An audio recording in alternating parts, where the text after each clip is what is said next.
Okay, I just had a short break in between filming these two videos. How do YouTube reviewers do this on a regular basis? Welcome to the Spoiler Rant! If you don't know me, my name's Zadie Anderson. This is the channel called Flytte Kartina.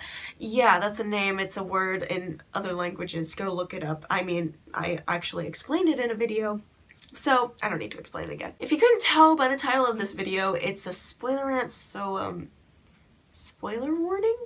The Post is the story of the Washington Post getting a hold of sensitive and top secret documents called the Pentagon Papers afterward and publishing them.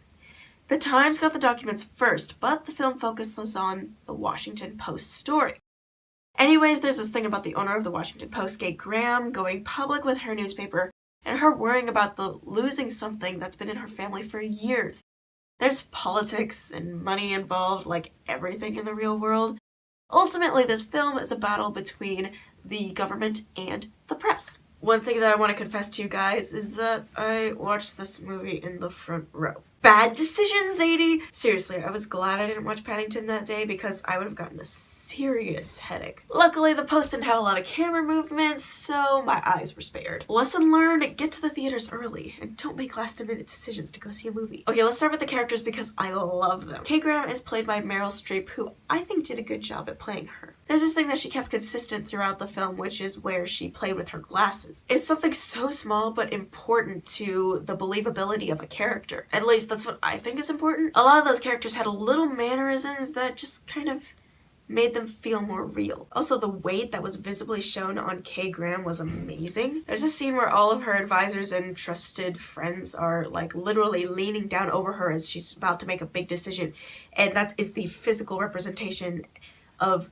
the weight that is on her and her alone. I like that a lot if you couldn't tell already. Ben Bradley, one of the Post writers, is played by Tom Hanks. I wasn't expecting that much from him, judging purely by the trailers. This isn't saying I don't like Tom Hanks. I like the way that he played this character as a sort of offensive player. He kind of reminded me of a man of action, like he's actually fighting the war behind the war.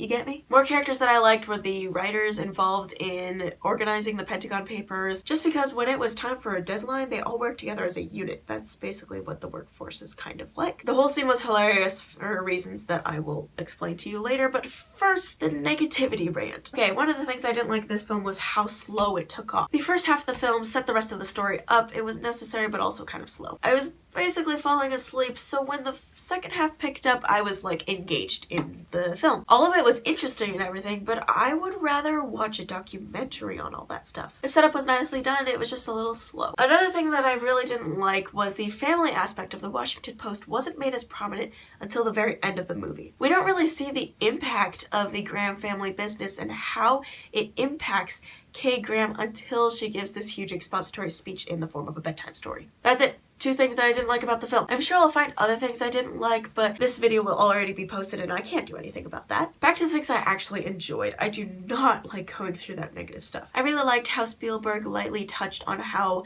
women were treated during that time frame and how they were viewed. I say it was lightly touched, not a glaze, a like sprinkle of powdered sugar. I say it was lightly touched because it was important to me. There's so many feminist movements and stuff that are kind of shoved in our faces through the media, and this film was nice because it just kind of touched lightly on the subject and just presented it nice and simple without needing to be belabored. I'm not saying feminism is bad, I'm just saying that it was nice to just be presented to me simply. The scene where all the writers are trying to organize the Pentagon Papers was hilarious. I mean, the organized chaos and everyone shouting at one another was amazing. The camera work in there looked like it was a pain, but it was worth it. And when the lawyer comes into all this mess, it's like seeing all the tabs open on a writer's browser. It was so funny, I could not stop laughing. Another scene that I liked was the scene with Kay Graham and the government assistant.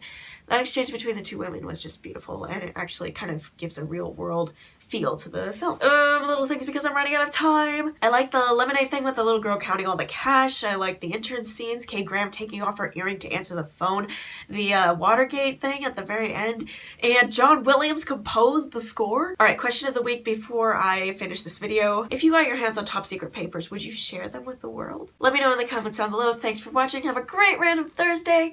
Bye!